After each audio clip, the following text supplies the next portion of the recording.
മെസ്സിക്ക് red card ഇല്ല, എന്നാൽ യു എസ് എക്ക് വന്നപ്പോഴേക്കും യു എസ് എയുടെ മാച്ചിലേക്ക് വന്നു കഴിഞ്ഞപ്പോഴും അത് റെഡ് കാർഡ്. അതെന്ത് സെറ്റപ്പ്? അത് ശരിയല്ലല്ലോ. അതേപോലെ തന്നെ ജർമ്മനി കളി മോശമായിരുന്നെങ്കിൽ പോലും ആ രണ്ടാമത്തെ ഗോൾ ശരിക്കും പറഞ്ഞു കഴിഞ്ഞാൽ കൊടുക്കേണ്ടതല്ലേടേ എന്ന് ചിന്തിച്ച് കഴിഞ്ഞാൽ നമുക്ക് കുറ്റം പറയാൻ പറ്റുമോ? പറ്റില്ല എന്നുള്ളതാണ്. ബെൽജിയം ഈ പറയുന്ന പോലെ സെനഗൽ മത്സരത്തിൽ ആ അവസാനത്തെ പെനാൽറ്റി കൊടുക്കേണ്ടതാണോ? ഒരുപാട് കോൺട്രവേഴ്ഷ്യലാണ് ഡിസിഷൻസ് ആണ് സത്യം പറഞ്ഞു കഴിഞ്ഞാൽ ഈ 2026 വേൾഡ് കപ്പ് തുടങ്ങിക്കഴിഞ്ഞ് കഴിഞ്ഞിട്ട് വാർ ബേസ് ചെയ്തും റെഫറിങ് ബേസ് ചെയ്ത് കഴിഞ്ഞും വന്നിട്ടുള്ളത് എന്നുള്ളതാണ് കേട്ടോ. ഒരുപാട് സംഭവങ്ങളുണ്ട്. എൻ്റെ ഓർമ്മയിൽ ഞാൻ കണ്ടിട്ടുള്ള എനിക്ക് തോന്നിയിട്ടുള്ള കാര്യങ്ങളൊക്കെയാണ് ഈ ഒരു വീഡിയോയിൽ നമ്മൾ ഡിസ്കസ് ചെയ്യാനായിട്ട് പോകുന്നത്. സോ നമ്മുടെ കാര്യപരിപാടികൾ ഇഷ്ടമാണെന്നുണ്ടെങ്കിൽ എന്തായാലും യൂട്യൂബിൽ സബ്സ്ക്രൈബ് ചെയ്ത് കൂടെ കൂടണം എന്ന് ഓർമ്മിപ്പിക്കുകയാണ്. ഒപ്പം നിങ്ങൾക്കും എന്താണ് ഈ വിഷയത്തിൽ തോന്നിയെന്നുള്ളത് ധൈര്യമായിട്ട് കമൻറ്റും കൂടെ ചെയ്യണം എന്ന് ഓർമ്മിപ്പിച്ചുകൊണ്ട് welcome to AT podcast football club and this is RJ Andappan.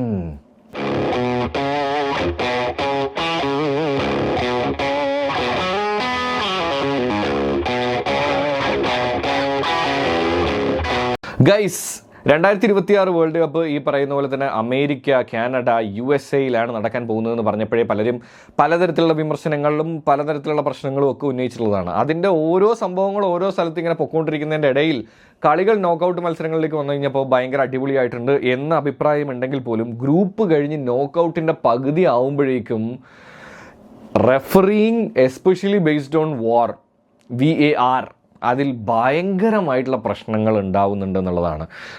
അതിലെടുത്ത് പറയേണ്ട സംഭവം എന്ന് പറയുന്നത് ഇപ്പോൾ കുറച്ച് മണിക്കൂറുകൾക്ക് മുമ്പ് മാത്രം അവസാനിച്ചിട്ടുണ്ടായിരുന്ന USA മത്സരത്തിൽ കൊടുത്തിട്ടുള്ള റെഡ് കാർഡ്. അതേ ഇൻസിഡൻറ്റ് എവിടെ നടന്നിട്ടുണ്ട്? മെസ്സി അൾജീരിയ മത്സരത്തിൽ സംഭവിച്ചിട്ടുണ്ട്.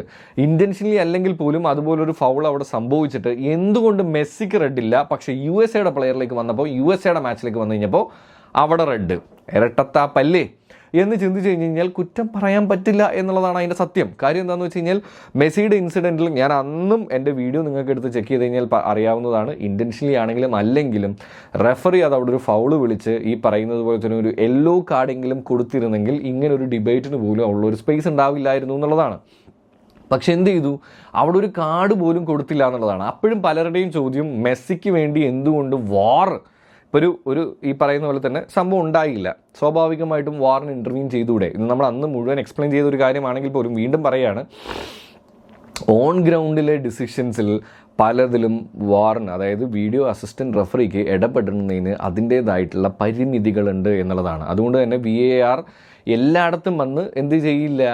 ഇൻ്റർവ്യൂ ചെയ്യില്ല. പക്ഷേ ഈ പറയുന്ന ടൂർണമെൻറ്റുകളിൽ എടുത്ത് നോക്കുകയാണെന്നുണ്ടെങ്കിൽ പലയിടത്തും VAR വന്നിട്ട് പോലും പ്രത്യേകിച്ച് ഒരു ഉപകാരം ഉണ്ടാവുന്നില്ല എന്നും തോന്നുന്നുണ്ട്.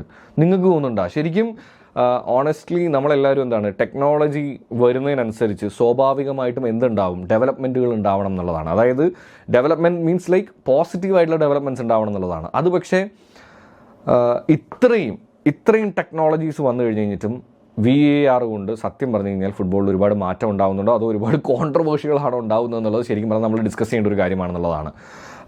അതിൽ ഒന്നാമത്തെ കാര്യം നിങ്ങൾക്ക് ഓർമ്മയുണ്ട്, ആദ്യ മത്സരം സൗത്ത് ആഫ്രിക്ക, അതിൽ നിരത്തി പിടിച്ച് കാർഡുകൾ കൊടുത്തു കഴിഞ്ഞ് കഴിഞ്ഞപ്പോൾ തന്നെ നമുക്ക് ഏകദേശം ഒരു ഐഡിയ കിട്ടുന്നുണ്ടായിരുന്നു ഈ പറയുന്ന പോലെ ഇനിയുള്ള മത്സരങ്ങളിൽ കാർഡുകൾ കുറവായിരിക്കും എന്നുള്ളത്. പക്ഷേ എന്ന് പറഞ്ഞ് കൊടുക്കേണ്ടാതിരിക്കാൻ പറ്റില്ലല്ലോ. അത് തന്നെ, അതാണ് ഞാൻ ഉദ്ദേശിച്ചത്. സോ USA കൊടുക്കേണ്ട ഈ ഒരു ഇൻസിഡൻറ്റിൽ നോക്കുകയാണെന്നുണ്ടെങ്കിൽ അതാണ് ഞാൻ ആദ്യം എടുത്ത് വെക്കുന്ന ഒരു മാച്ച് കേട്ടോ. USA കൊടുത്തെങ്കിൽ മെസ്സിക്കും കൊടുക്കേണ്ടതായിരുന്നു എന്നുള്ളതാണ് ഞാൻ പറഞ്ഞല്ലോ. അതും ഈ പറയുന്ന പോലെ അൺഇൻറ്റൻഷണൽ ആകുമ്പോൾ അത് USA പോലും ഞാൻ പറയുന്നത് എൻ്റെ ഒരു അഭിപ്രായത്തിൽ അതൊരു ഫൗളാണ്. യെല്ലോ കാർഡിൽ നിർത്താം, റെഡ് കൊടുക്കരുതെന്നല്ല. പണ്ട് നമ്മൾ കണ്ടു വന്നിട്ടുള്ളതെല്ലാം റെഡ് കാർഡുകൾ കൊടുക്കുന്നതാണ്. പക്ഷെ അതിലൊക്കെ ഒരു ഇൻറ്റൻഷൻ കുറവുണ്ട്, അറിയാതെ പറ്റുന്നത്, അറിഞ്ഞ് ചെയ്യുന്നതുകൊണ്ട് അറിയാതെ ചെയ്യുന്നതുകൊണ്ട്. സോ അപ്പോൾ അത് മിനിമം ഒരു യെല്ലോ കാർഡിലെങ്കിലും നിർത്തേണ്ടതാണ്. പക്ഷെ അത് റെഡ് കാർഡിലേക്ക് പോയി. അത് എന്തുകൊണ്ട് മെസ്സിയിലേക്ക് വന്നില്ല എന്ന് ചോദിച്ചു കഴിഞ്ഞാൽ അത് സത്യം പറഞ്ഞു കഴിഞ്ഞാൽ ഫിഫ ഉത്തരം പറയേണ്ട ഒരു കാര്യമാണെന്നുള്ളതാണ്. മെസ്സിക്ക് ഫേവർ ചെയ്യുന്നു എന്നുള്ളത് നിങ്ങൾ തന്നെ പറയിപ്പിച്ചുകൊണ്ടിരിക്കുന്നു എന്നുള്ളതാണ്. ആസ് എ മെസ്സി ഫാനാണ് ഞാനിത് പറയുന്നത് കേട്ടോ. ഇനി അടുത്തൊരു മാച്ച് എന്ന് പറയുന്നത് ഓണസ്റ്റ്ലി സ്പീക്കിംഗ് ജർമ്മനിയുടേതായിട്ടുള്ള ഒരുപാട് പ്രശ്നങ്ങളുണ്ടായിരുന്നു മാച്ചിൽ. ഒരുപാട് അവരുടെ സൈഡിൽ നിന്നുള്ള സംഭവങ്ങളൊന്നും ഇല്ലായിരുന്നെങ്കിൽ പോലും ആ ലാസ്റ്റ് മിനിറ്റിൽ രണ്ടാമത് അടിച്ച ഗോൾ, പരാഗയ്ക്ക് അടിച്ച ഗോള് പുഷ് ഉണ്ടായിരുന്നു. ഈ പറയുന്ന പോലെ തന്നെ ഗോൾ കീപ്പറിനെ ഫൗൾ ചെയ്യപ്പെട്ടു എന്ന് പറഞ്ഞുകൊണ്ടാണ് എന്ത് സംഭവിച്ചിരിക്കുന്നത്?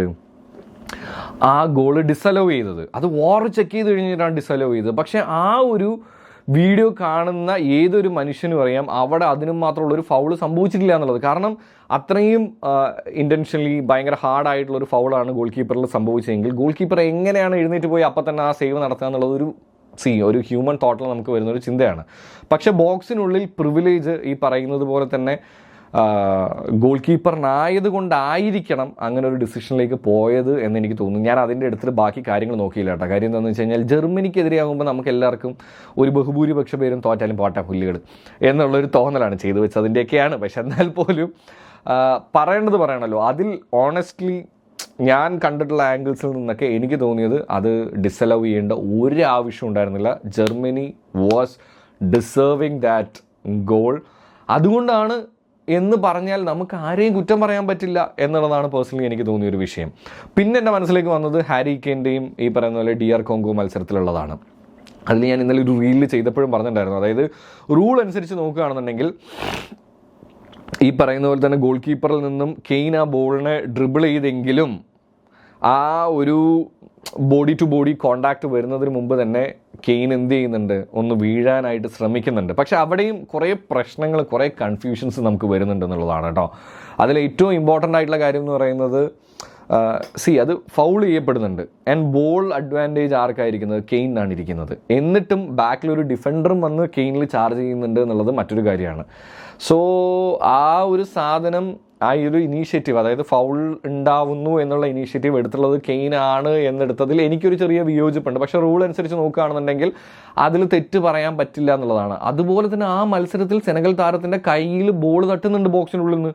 പക്ഷെ അതിൽ ഒരു ഇൻ്റർവ്യൂനും ഉണ്ടാവുന്നില്ല. ബോക്സിനുള്ളിലായിട്ടാണെന്നുണ്ടെങ്കിലും ഇൻ്റർവ്യൂ ഉണ്ടാവുന്നില്ല. അത് എങ്ങനെയാണ് ശരിയാവുക? നമുക്കപ്പോൾ അവിടെയാണ് ഈ പലപ്പോഴും തോന്നുന്നൊരു കാര്യം എന്ന് പറയുന്നത്, അതെന്താ ചില മത്സരങ്ങളിൽ അങ്ങനെ, ചില മത്സരങ്ങളിൽ അങ്ങനെ അല്ലാത്തത് എന്ന് തോന്നിപ്പോകുന്നതിൻ്റെ ഏറ്റവും വലിയ കാരണം എന്ന് പറയുന്നത് ഇതാണ്. ഇതുപോലെ എനിക്ക് തോന്നുന്നു ഒരുപാട് മത്സരങ്ങളുണ്ട് കേട്ടോ. ഞാൻ ഏതൊക്കെയോ 2-3 എടുത്ത് വെച്ചായിരുന്നു. പിന്നെ എൻ്റെ മനസ്സിലേക്ക് വരുന്നത് ഇറാൻ ഈജിപ്റ്റ് മത്സരത്തിൽ ആ സ്റ്റോപ്പേജ് ടൈമിൽ ഡിസലവ് ചെയ്യപ്പെട്ട ഗോള്. സീരിയസ്ലി ബ്രോ, അല്ലേ? ഇങ്ങനെ ഇത് മാത്രമല്ല, ഇതാണ് ഞാനിങ്ങനെ നോട്ട് ചെയ്ത് വെച്ച് എൻ്റെ മനസ്സിൽ ഞാൻ കണ്ടിട്ടുള്ള മത്സരങ്ങളിൽ എൻ്റെ മനസ്സിൽ ഓടി വന്നിട്ടുള്ള സാധനങ്ങളാണ്.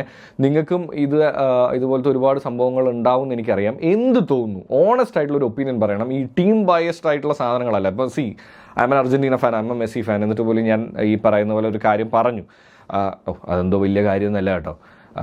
സോ നിങ്ങളും നിങ്ങളുടെ ഓണസ്റ്റ് ആയിട്ടുള്ളൊരു ഒപ്പീനിയൻ പറയുക. ടെക്നോളജി ഇമ്പ്രൂവ് ആയി, വാർ വന്നു, വീഡിയോ അസിസ്റ്റൻറ്റ് റെഫറിമാർക്ക് പലതരത്തിലുള്ള ആംഗിൾസ്. പണ്ടൊക്കെ നമ്മളിപ്പോൾ ഈ ഹാൻഡ് ബോൾ സംഭവിച്ചു, ഹാൻഡ് ഓഫ് ഗോഡ് സംഭവങ്ങളൊക്കെ പറഞ്ഞു കഴിഞ്ഞാലും അന്നൊക്കെ മനുഷ്യൻ്റെ ഹ്യൂമൻ എറേഴ്സിൽ മാത്രം സംഭവിച്ചു പോകുന്ന കുറച്ച് കാര്യങ്ങളാണ്. അതിനൊക്കെ അതിൻ്റേതായിട്ടുള്ള നമുക്ക് ന്യായം പറയാൻ ഒരു സൈഡ് ഉണ്ട്. എന്താണ് ടെക്നോളജി അന്ന് അത്രയും മാത്രം ഇല്ലായിരുന്നു എന്നുള്ളതാണ്. പക്ഷേ എന്നാൽ ഇന്ന് ഈ വീഡിയോ അസിസ്റ്റൻറ്റ് റെഫറിയെ കൊണ്ടുവന്ന് ഇരുത്തിയിരിക്കുന്നതെന്ന് പറയുന്നത് ഇതുപോലുള്ള മിസ്റ്റേക്കുകൾ കുറയ്ക്കാൻ വേണ്ടിയിട്ടാണ്. എന്നിട്ട് അത് കുറയുന്നുണ്ടോ എന്നുള്ളതാണ് വലിയ ചോദ്യം.